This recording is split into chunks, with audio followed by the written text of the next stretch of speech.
Welcome to another episode of Women in Focus. Our woman in focus today is Salma Llyod. Yes, I met her at a party and I said to her, "Hey Salma, you should come and be a woman in focus."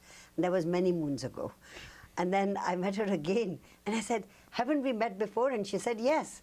And today she's here in our studios and we're going to find out all about her. Salma, you're most welcome in our program. How are you doing?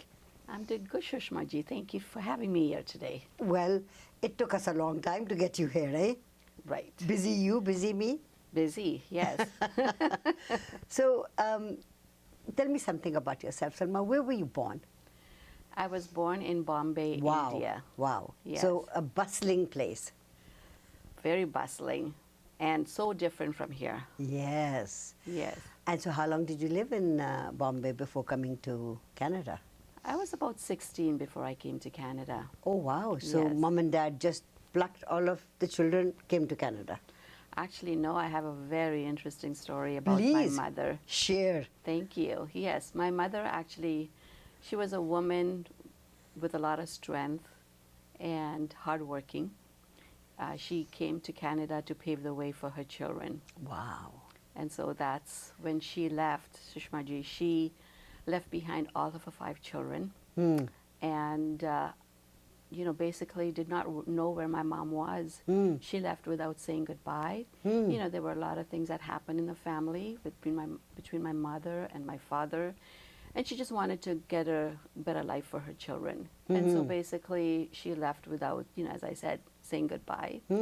And for almost 4 years, believe it or not, did not know where my mom was, So, you were very young at that time then? Yes. And it must have been traumatic?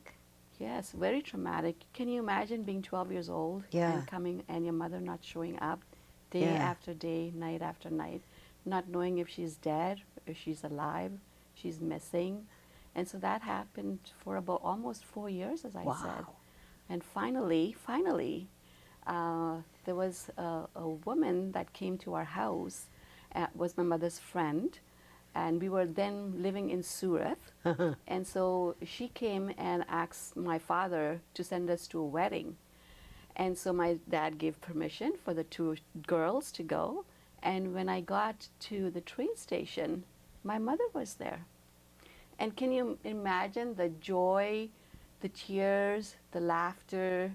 And in the beginning, didn't even recognize my mom, because when she left India, she was so slim, and like I said, she was very hardworking. And she came to Canada and she put a bit of weight and, all of that.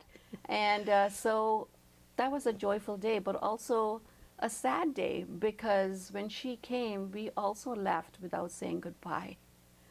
We left our father, left all my friends behind, and, had to build a new life over here. Life over here.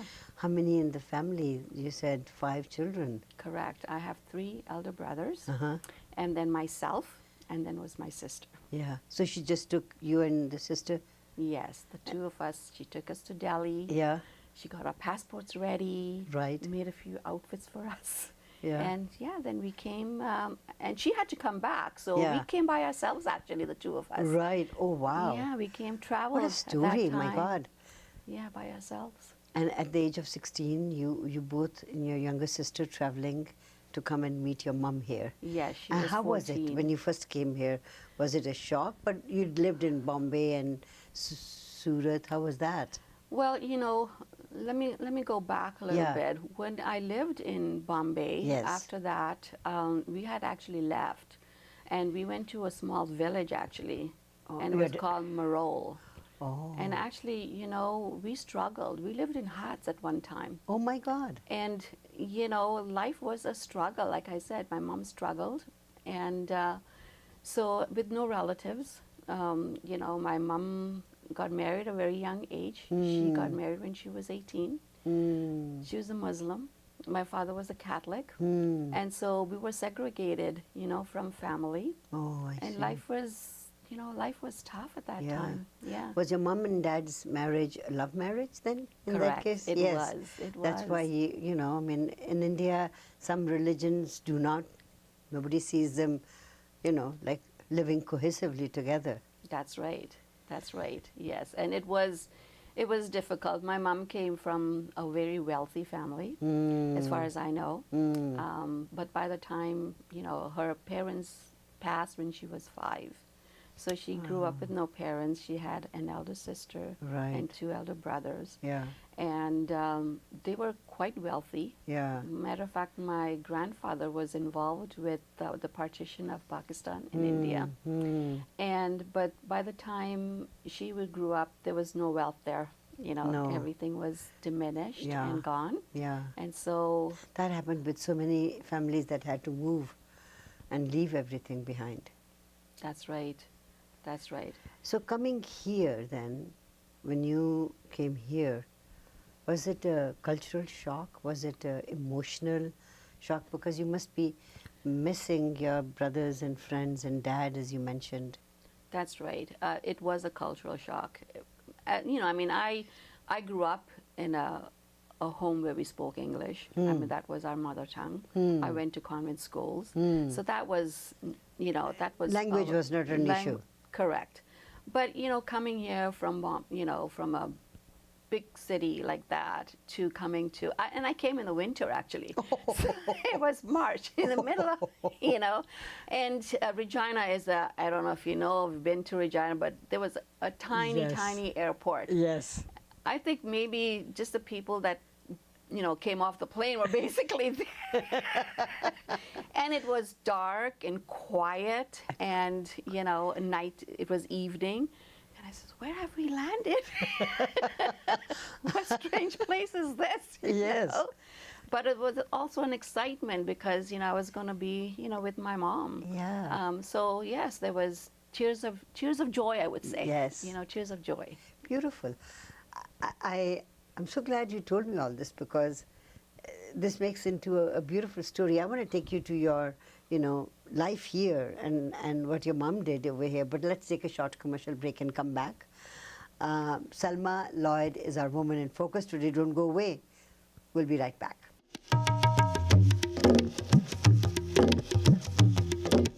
Welcome back to Women in Focus. Salma Llyod is our woman in focus today. So Salma, you came here, no issue with language. You were fluent in English, but you landed in a place called Regina, of all the places. Yes, but it's a beautiful city. Regina is. It is. I've been there once or twice, maybe. So how long did you stay in Regina for? And what did your mom do, by the way? My mom in India, she worked for a company. She was always a secretary, but she also ran things in the company. She was very educated and a very smart woman. So when she came to Canada, she continued that, and she worked for the government.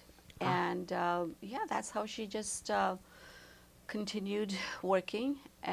But, you know, she was brought here as a nanny, and that's why she left. Oh, I see. She came here as a nanny. And unfortunately, the people that she, you know, was working for were not very good people. They were doctors from India. And they didn't treat her really well. They, you know, mental abuse, you know, and brought her here illegally at the time. So, you know, they kept her under their rule, their thumb, as you would say. And one day, and she was a very friendly person. My mom was always very friendly. So, you know, she knew the neighbors and things like that. The neighbors got to know her as well. Right. And so the neighbors really wanted to help her. Right. You know, because of what she was going through. Right. And so there was an article in the paper one day, and there was a gentleman who lost his wife, and he was looking for a nanny. And so, you know, she said, Aziza, we have to, you know, take you there. And she goes, I don't know if I can do this, you know, not knowing because she was here illegal and all of that. So she says, no, we'll go and talk to him and see, you know, how it works out. And so they did. And he was really, you know, like I say, had 3 children. He had his own business, and he really needed a nanny. So he told her, I will help you. I will take you.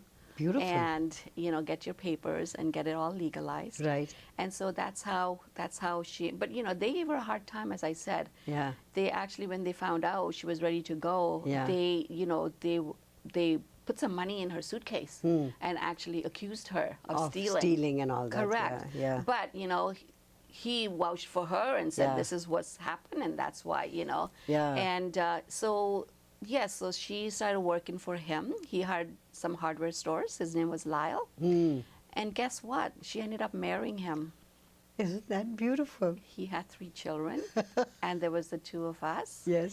And but it was wonderful. Yes. But I was so used to eating Indian food when I came here. You couldn't eat Indian food. His place. So I learned how to cook at a very young age because my mom left, and so of course I was in charge of the kitchen and all of the other things as well, And so I would have to took over cooking here. So I did the Indian food for us and then the Canadian food for them. So I learned how to cook. That is just beautiful. But you did keep your Indian food and Indian. I love my culture. I love Indian food. Yes. Yes. It's the best in the world. It certainly is. And it's getting to be that way now with everybody, right? That's right. So life here for you, what was it that you wanted to then do? I mean, you'd come to a new place, left everybody behind that you had grown up with, and here you were in a totally brand new place, different culture, different food. Well, guess what? At a very young age, my father, who my mom ended up marrying, this gentleman, Lyle, he used to go out to the bar, and he had met a gentleman there. And he said, I know where that's "You going." would be the perfect young man for my daughter." The matchmaking is quite prevalent in your family. But he is a Canadian. He wasn't an Indian. Yes. And it's like, and he came home and goes, "Salma, he's just the right guy for you." Yeah. I go, I'm too young. I'm not ready to get married, Yeah. And he goes, "No, but he's, let's, let him ask you out and all of this." Right. And 3 months later, we were engaged. And then 6 months later, guess what? You married him. I married. And he's a lovely guy. At the time, I was young. I was, and Sushmaji, as you have mentioned before, we went through a lot of trials and tribulations. Yes. And so things did plague in my life, things were not resolved because there were some things that happened in India as well that never got resolved. No. And so I carried that through, my teen years and as young adult. And unfortunately, my marriage did not work out with him. He also, drank as well. Oh, your father met him in a bar. Yes. Obviously. He loved booze. Unfortunately, it didn't work out. But I got my daughter, who is, my pride and joy, and I count on her for so many things, as well as she does on me, and she's been there, through thick and thin, and marriage didn't work out. Then I was a single mom for 7 years, and then I moved to Vancouver with the 2 children. Yeah. My brother was here already, and my sister was here. Okay. And so I followed them, and then I was, like I said, a single woman for about 7 years. And then when I came here, I started working. I needed to get money right away, being a single mom. So I took a job at a restaurant on the water, and it was on the marina. And I ran the place, and I made amazing tips, and that was just perfect for me as a single mom. And, got a good life for myself and put money together. And I learned how to save really well. Being a single mom, you learn the value of money, you learn to save. And some people don't learn at all. Oh, yes. And I've tried to impose that on my children as well, And so I met a man, and he started, it was ironic. The first day he actually met me, he had just come back from Hawaii. Right. And he just did business over there. He had a water filter company. Oh, I see. And so he says to me, I guess I was new at the restaurant because his business company was not too far from where I started working. Yeah. And he said to me, "Are you married?" And I said, "No." "Do you have a boyfriend?" And I said, "No." And then he says, will you marry me? Just like that. Just like that. I thought he was crazy, absolutely crazy. And every time he started coming to the restaurant, guess what? Yes. I started going the other way. He pursued me for 2 years, Wow. believe it or not. You know, Wow. and there was I had to think about my children. They were first in my life. You know, I have a And wonderful you say son children, as well. I have daughter and son. Yes, correct. This is going to be a lovely story. So I'm gonna stop you here because I want a little bit of excitement built up so that we Okay. can listen to it in the third part of our interview. So stay with me. Don't go anywhere. Salma Llyod is our Woman in Focus today. Don't go away. We'll be right back.